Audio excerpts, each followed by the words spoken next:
Module 5, Moments of Truth. District 69 Club Growth Director, Distinguished Toastmaster Robert Green from Kedron, Queensland, Australia, will share with us how to effectively use moments of truth. Please welcome Robert. Thank you, Kayleen. Welcome to Module 5, Moments of Truth. Coaching is a journey, and in order to plan a journey, you need to have both a clearly defined goal and also a clear understanding of where you're starting from.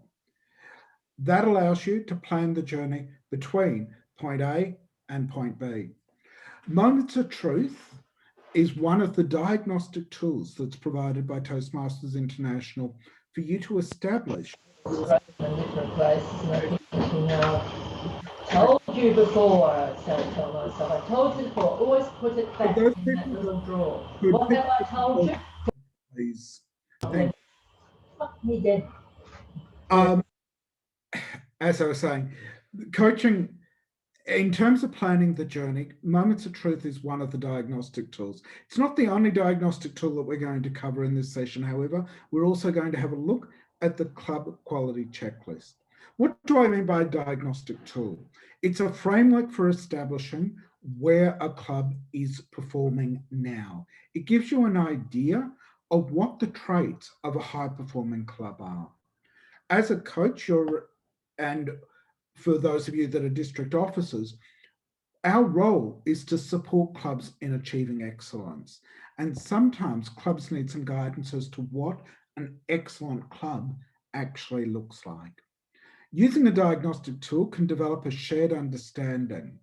This is essential to the next part of the journey, which is a shared commitment to achieving the change that will turn the club around. As such, it's also a useful team building activity. One of the tools that we're using as part of the Moments of Truth or the Club Quality Checklist is something called the SWOT Analysis, and SWOT stands for Strengths, Weaknesses, Opportunities and Threats.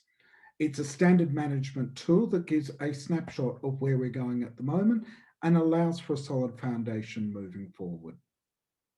The reasons that we start this journey using a diagnostic tool are to develop the shared understanding of the current position of the club, the point from which we're starting the journey.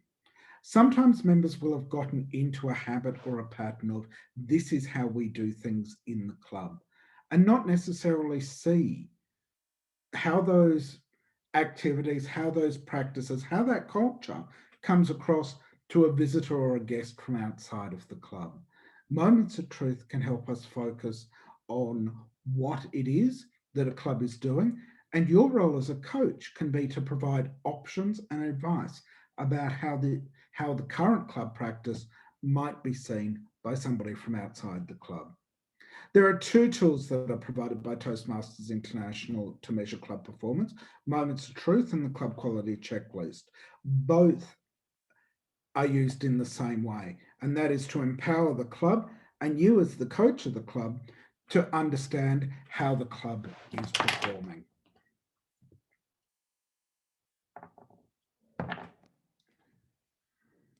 So let's have a look briefly at those two tools.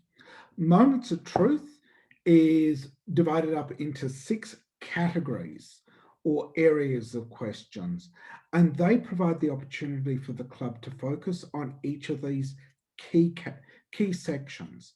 In undertaking the Moments of Truth activity, participants are asked to rank a club performance between 1 and 5, being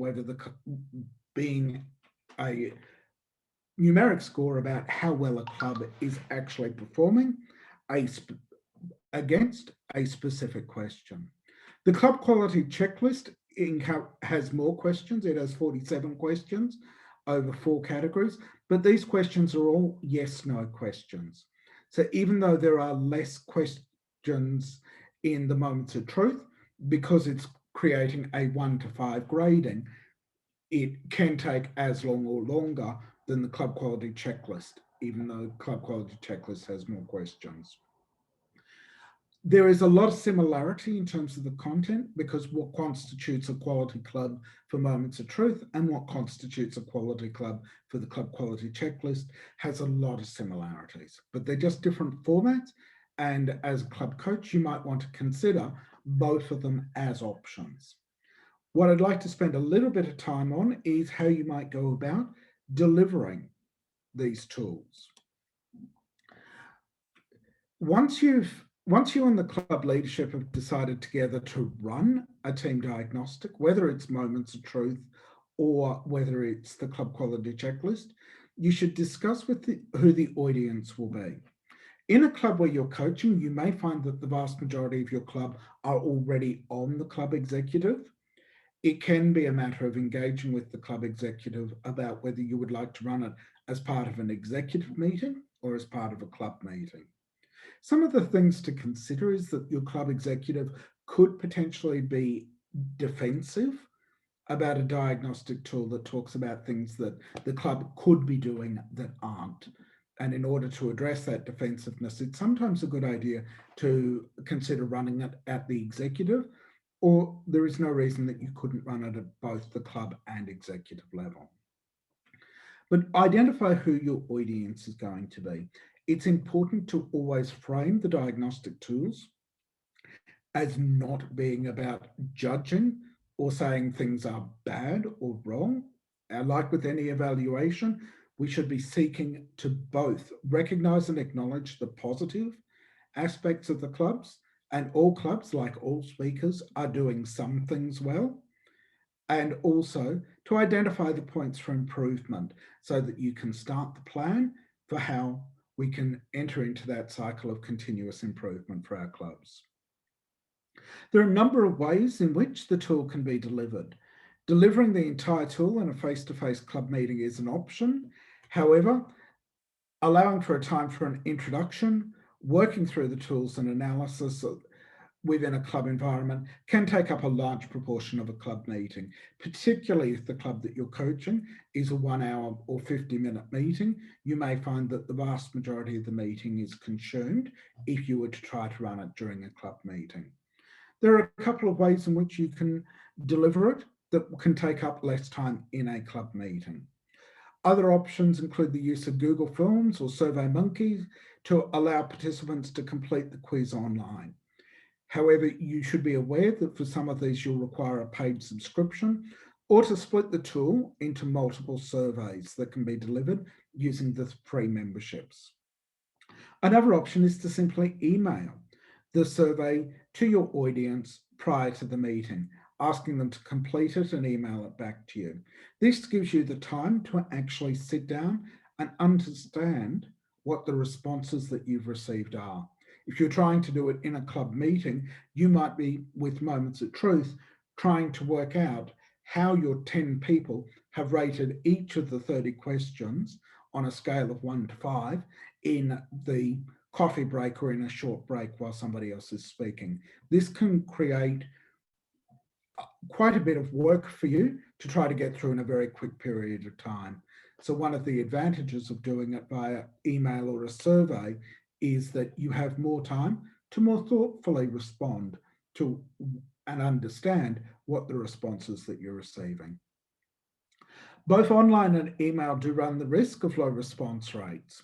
I don't know about you, but my experience has been if I send an email out to my club asking a question, I'll usually get about a 10% response rate. And you really do need to try to get as many responses as possible to get a well-rounded response. Part of the way in which to raise the response rate is to have a short section at the meeting before the meeting in which you're intending to run the diagnostic tool, or before you're intending to send out the diagnostic tool, and promote the why and what's in it for our members in completing that survey, why it's important to support the club in achieving best practice. So there's a couple of options in terms of delivery. Some groups have in the past taken the Moments of Truth and divided into smaller groups, with each of the smaller groups addressing 1 or 2 of the 6 areas covered by Moments of Truth. part of the challenge with that when you're coaching a club is that your audience size might not be large enough to support the activity being run in that way. But for those of you that are looking at the diagnostic tool for a larger audience, and I encourage Moments of Truth and the Club Quality Checklist, even for strong clubs, because as with delivery of speeches, there's always something that we can do to improve. In a larger club, breaking into smaller groups might be a way in which to facilitate the session. The last part of the Moments of Truth is to report back. Whether you're using Moments of Truth or the Club Quality Checklist, it will ask questions to which your participants may say no when the answer is actually yes. For example, one of the questions is, does the club assign new members a mentor? If you've been a club member for a couple of years, but are unable to mentor new members because of other time commitments, you might not be aware that every new member is being assigned a mentor. You might not, as an existing member, be aware that the club has a club website and that that's regularly updated, even though your VPPR of your club is diligently working away in the background. So part of the report is actually providing your leadership team an opportunity to educate and inform the club about what they are doing in their leadership roles, and that the club is being supported in terms of the delivery of these aspects that make for a quality club. The next section of the report is to identify those areas that the club is doing well. And that is about celebrating our successes. One of the cornerstones of Toastmasters International is to recognize our members and member recognition. And we must always, when we're undertaking a diagnostic tool, in my opinion, provide positive feedback to our executive. There would be nothing that would be more deflating than, as a member of an executive, to receive the report back from Moments of Truth or a Club Quality Checklist and being told, you're not doing this, you're not doing this, you're not doing this, you're not doing this. They may all be true. They may not be doing any of those things, but we can couch it in a way that the message is more likely to be understood, more likely to be taken on board, and that reflects our club mission of to provide a positive and supportive learning environment. Because our executive, in undertaking their role, are learning. They're learning leadership, and that's why we as an organisation are the place where leaders are made. Once we've identified what the strengths and weaknesses of the club are, by looking at the weaknesses, we can identify what our opportunities to develop are. And the last part of the SWOT analysis is to identify what are the threats. What would be the consequence to our club if we didn't act on this area that we're not doing well at the moment? We have a number of tools that will help people in terms of identifying how to implement those strategies to develop those opportunities. And that's something that Mitzi is going to be talking about in the next section about how to plan and deliver on improvements for your clubs. But that's a brief overview of the two different tools, the different ways in which you can deliver, and hopefully a little bit of information about the value that they can add to the club that you're coaching. Are there any questions from the group? So if people could either raise their virtual hand or put the question in the chat, that will help Robert with his questions and answers.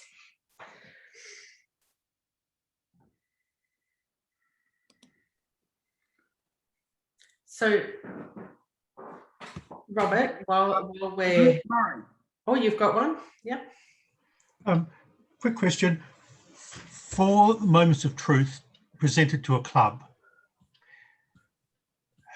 who is the best person to actually present it? An outsider who is neutral, or a club officer who is protecting their area?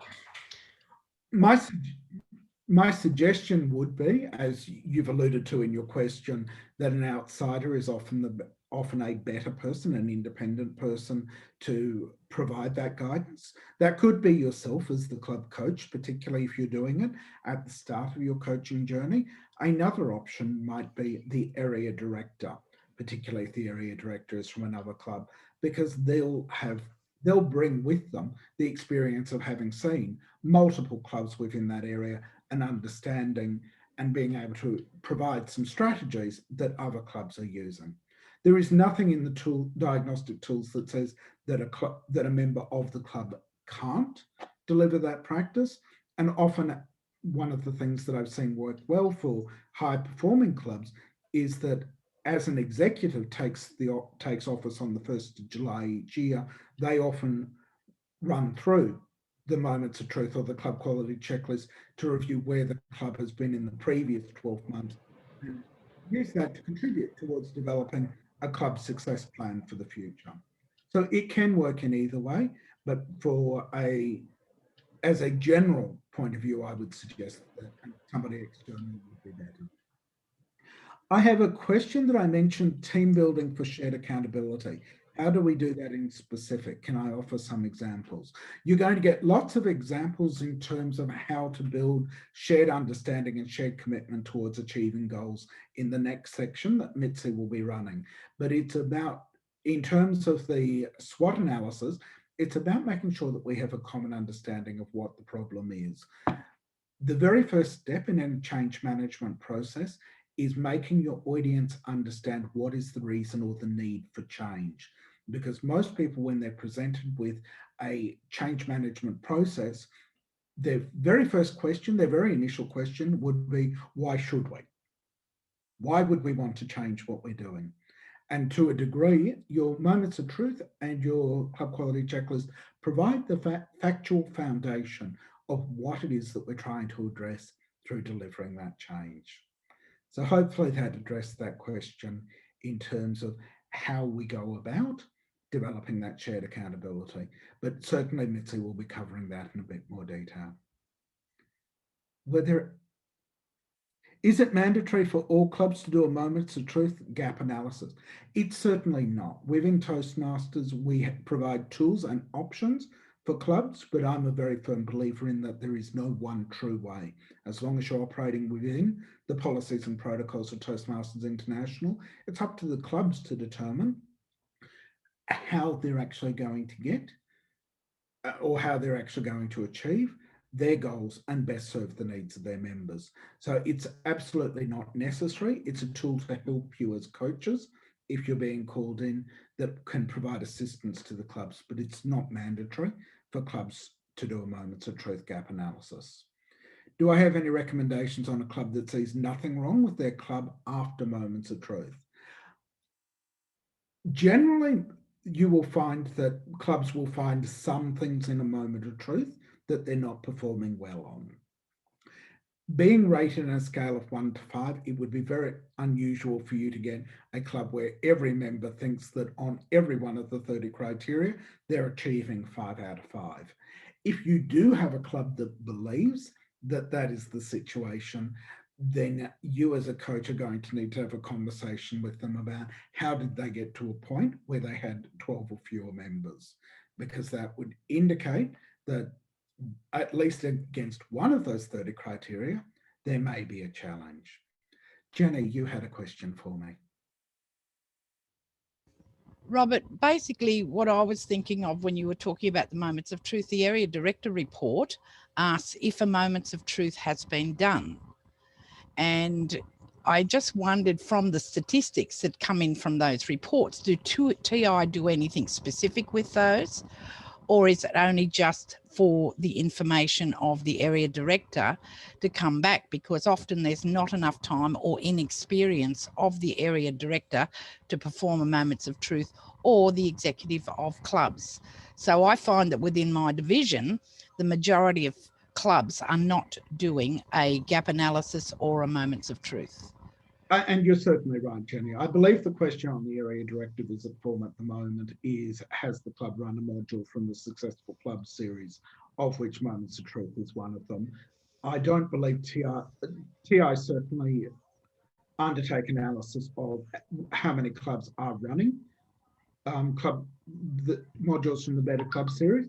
But like many things on the area director visit report, asking the question on the area director visit report is designed to encourage clubs to think about well, maybe we should be doing this. Certainly as an area director, I found that that it was not unusual for clubs to have not thought about who was going to achieve level 1 or level 2 awards in pathways until the area director physically sat down with them and said, and who is going to achieve level 1 and level 2 awards on pathways.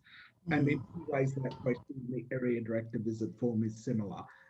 Simply asking the question is designed to prompt that thought and that conversation with the club. And absolutely, there would be very little time in an area director's visit for them to necessarily conduct the moments of truth as part of that visit. But area directors have always got the option to go back at another time to support the club in delivering that. Some areas have got a program quality director at an area level, and that's also something that they might want to consider taking on. Area councils are also a great opportunity to find somebody independent from another club that might be prepared to come along, visit and support the club by facilitating moments of truth. Some clubs I know have done that they might meet in the 2nd and the 4th or the 1st and 3rd of the month, and they've scheduled a special meeting on the 5th of the month, the 5th Monday of the month or the 5th Tuesday of the month, specific to run a module such as Moments of Truth, to allow them to have the time to undertake the analysis while at the same time providing opportunities for their members to speak. I think I've probably got time for one more question. How do I overcome moments of truth from a time perspective when they say they're all too busy? Absolutely. And certainly having people complete it via email or an online survey where they can do so in their own time allows them to alter and effectively tailor the amount of time that they're spending on it to when they have that time available. So that's some of the marketing opportunities. That's some of the advantages of doing it outside the club meeting. And as I mentioned, you've also potentially gone having a special meeting on the 5th Wednesday, the 5th Thursday of the month that provides an opportunity for members to be able to do that without losing their opportunities to speak. Murray has pointed out the fact that he would recommend not splitting moments of truth over 2 or more meetings. And absolutely, if you can get it all done in a single meeting, by all means, but do be aware of what your club's requirements are. If you've got a club that is a lunchtime meeting and is only meeting for 50 minutes, it may be a matter that you do the discovery in one meeting and then come back at a following meeting and discuss the outcomes and where to from here, which actually leads me to where to from here, and that is to our next module, which will be about strategies for implementing change in a coach club. Thank you all for your participation, and I'll hand back to you, Kayleen.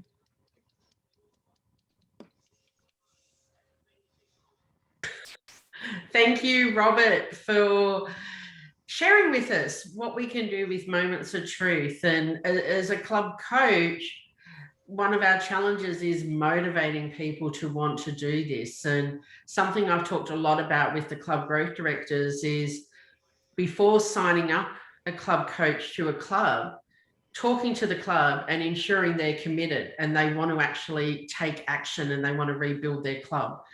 Hopefully by doing that, that will mean that when you do put it on the table to them, Moments of Truth is a great tool to use.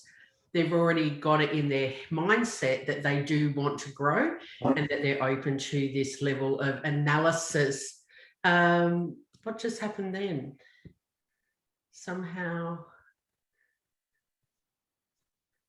Okay. All right, sorry, I am trying to wrap this up. Okay, so thank you very much, Robert. Can I just get people to share in the chat box? Do you do Moments of Truth regularly in your own club? Because that's a good place for us to start as coaches, knowing that we're actually practicing this in our own club. We get some no's, we get some yeses. Okay, all right. Thank you. So thank you very much for that, Robert. I'm sure all our coaches and our future coaches have found that a valuable session.